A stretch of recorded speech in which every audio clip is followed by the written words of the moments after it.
بسم اللہ الرحمن الرحیم۔ السلام علیکم، میرا نام ڈاکٹر اسد محمود ہے۔ رسول اللہ صلی اللہ علیہ وآلہ وسلم کی ایک حدیث کے مطابق آپ نے خواب میں حضرت عیسیٰ ابن مریم کو دیکھا کہ وہ دو انسانوں کے کندھوں پر ہاتھ رکھ کے کعبہ کا طواف کر رہے تھے اور ان کے سر سے پانی ٹپک رہا تھا، لیکن وہ پانی ان کو گیلا نہیں کر رہا تھا۔ اب آپ جانتے ہیں پانی کا کام گیلا کرنا ہوتا ہے، لیکن آپ علیہ السلام کے فرمان کے مطابق وہ پانی حضرت عیسیٰ علیہ السلام کو گیلا نہیں کر پا رہا تھا۔ تو اب وہ پانی، جب پانی تھا جسے ہم H2O کہتے ہیں، یا پھر پانی کی کوئی اور فارم دیں، یا پھر پانی جیسا کوئی اور لیکوڈ، اس طرح حضرت علی کرم اللہ وجہ الکریم نے فرمایا تھا کہ حضرت نوح علیہ السلام کا سیلاب اس دنیا کے پانی سے نہیں بلکہ یہ کائنات کی کسی اور گیلیکسی کہکشاں سے زمین پر آیا تھا۔ تو سوال یہ ہے کہ کہکشاؤں میں پانی کہاں سے آیا؟ کیونکہ ہم یہ مانتے ہیں کہ اللہ کا عرش زمین پر تھا، تو ایک سوال یہ پیدا ہوتا ہے کہ اگر اللہ کا عرش زمین پر تھا تو وہ پانی کہاں سے آیا؟ تو قرآن و حدیث میں ان سوالوں کا جواب انتہائی خوبصورتی سے موجود ہے، اور موجودہ سائنس نے آج کائنات کے دو راز اور اس کے ساتھ ساتھ دو رازوں کے ساتھ جو ہمارے دور دراز جو راز ہیں کہکشاؤں میں موجود ہیں وہ بھی، اور ان کی ایسی کھوج کرنا شروع کر دی ہے جو اس بات کا ثبوت ہے کہ اللہ نے کائنات بنانے سے پہلے کس کو تخلیق کیا تھا؟ پانی کو تخلیق کیا تھا۔ احادیث مبارکہ کی روشنی میں اس بات کا پتہ چلتا ہے کہ چھٹے آسمان پر موجود سدرۃ المنتہا، جس کا ذکر قرآن کی سورہ نجم کی آیت نمبر 13 سے 18 میں موجود ہے، جسے قرآن میں بیری کا ایسا درخت کہا گیا جس کی جڑوں سے 4 نہریں نکلتی ہیں، جن میں 2 نہریں جنت میں ڈائریکٹلی جاتی ہیں اور 2 نہریں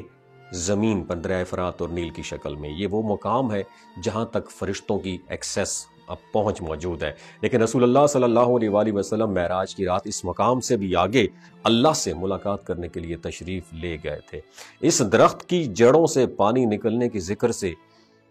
یہ ثابت ہوتا ہے کہ کائنات میں ہر طرف پانی موجود ہے، جیسا کہ قرآن میں اللہ تعالیٰ کا فرمان ہے کہ کیا کافروں نے یہ خیال نہیں کیا کہ آسمان اور زمین جڑے تھے تو ہم نے انہیں جدا جدا کر دیا، اور ہم نے ہر جاندار چیز پانی سے بنائی، تو کیا وہ ایمان نہیں لائیں گے؟ سورہ ہود میں اللہ تعالیٰ کا فرمان ہے، اور اس کا عرش پانی پر تھا، اور وہ عرش عظیم کا رب ہے۔ قرآن و حدیث سے ثابت ہوتا ہے کہ کائنات کی تخلیق سے پہلے اللہ کا عرش پانی پر تھا، اور اللہ نے اس پانی کے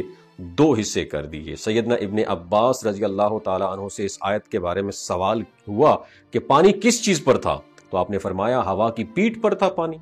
رسول اللہ صلی اللہ علیہ وآلہ وسلم نے 7 آسمانوں کا ذکر کرتے ہوئے فرمایا کہ ہر آسمان کے درمیان 500 سال کا فاصلہ ہے، اور پہلے آسمان کے اوپر پانی ہے، پھر 500 سال کا فاصلہ ہے، ڈسٹنس ہے، اور دوسرے آسمان کے اوپر پانی، پھر تیسرے آسمان کے اوپر 500 سال کا فاصلہ، اور اس کے اوپر پھر پانی ہے، پھر اسی طرح ہر لیئر کے اوپر 500 سال کا فاصلہ ہے، اور اس کے اوپر پانی ہے، اور آخر میں 7ویں آسمان اور اس کے اوپر بھی پانی، اور پانی سے اوپر کیا ہے؟ میرے اللہ کا عرش ہے۔ کائنات کی تخلیق اور 7 آسمانوں کی تخلیق سے پہلے اللہ کا عرش پانی اور موجود تھا، اور اسی پانی کو اللہ تعالیٰ نے کائنات اور آسمانوں کی تخلیق کے بعد ہر آسمان کے اوپر رکھا، اور اسی پانی سے ہر جاندار کی تخلیق کی، جس کا تفصیلی ذکر قرآن پاک میں موجود ہے۔ سائنس کہتی ہے ہماری یہ پوری کائنات ایک ویکیوم کی طرح ہے، لیکن رسول اللہ صلی اللہ علیہ وآلہ وسلم کی ایک حدیث کے مطابق آسمانوں میں جو کچھ بھی ہے یہ سب ایک لہر یعنی ایک ویو ہے جو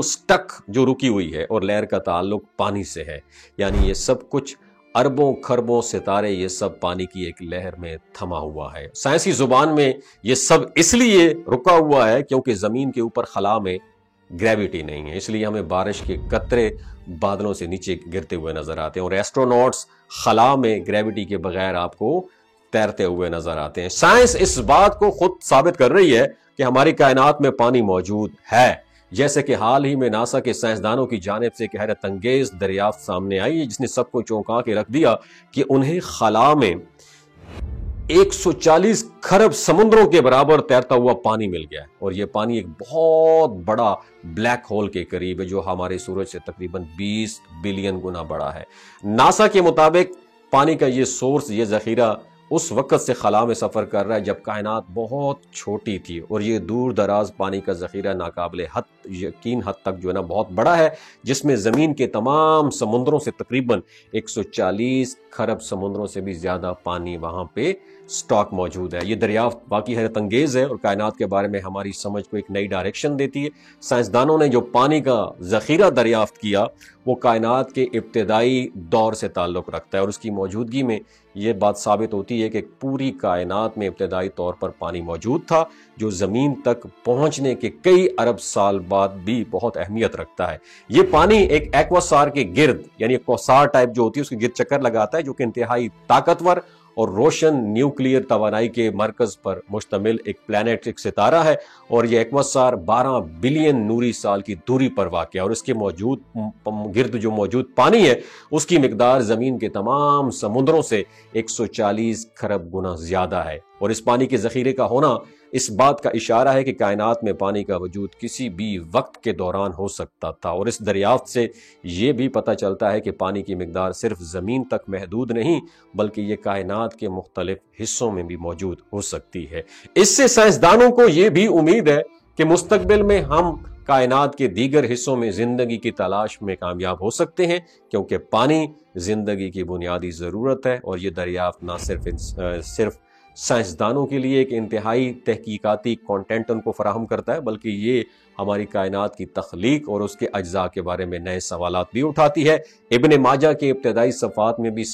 آسمانوں پر 92 سمندروں کا ذکر ملتا ہے، اور ناسا کی اس جدید ریسرچ کے بارے میں اللہ نے 1450 سال پہلے ہی فرما دیا تھا کہ اس کا عرش پانی پر تھا، یعنی عرش کے نیچے پانی کے سوا اور کوئی مخلوق نہ تھی۔ تو اس سے یہ بھی معلوم ہوتا ہے کہ عرش اور پانی آسمانوں اور زمین کی پیدائش سے پہلے پیدا فرمائے گئے تھے، اور انہی معلومات کی بیس پر ناسا کائنات کے دور پلینٹس پر پانی کی تلاش میں ہے، جس سے معلوم کیا جا سکتا ہے کہ ہماری زمین کے علاوہ بھی کہیں اور زندگی موجود ہے۔ قرآن و حدیث میں اس حوالے سے واضح الفاظ میں کہا گیا ہے کہ زمین کے اوپر مکمل کائنات پانی کی ایک لہر میں قید ہے، اور یہی پانی زمین پر اس وقت برسا تھا جب زمین آگ کا ایک گولا تھی، اور اسی پانی سے اللہ نے زمین پر زندگی کا آغاز کیا تھا۔ اور حضرت علی کرم اللہ وجہ الکریم نے کے فرمان کے مطابق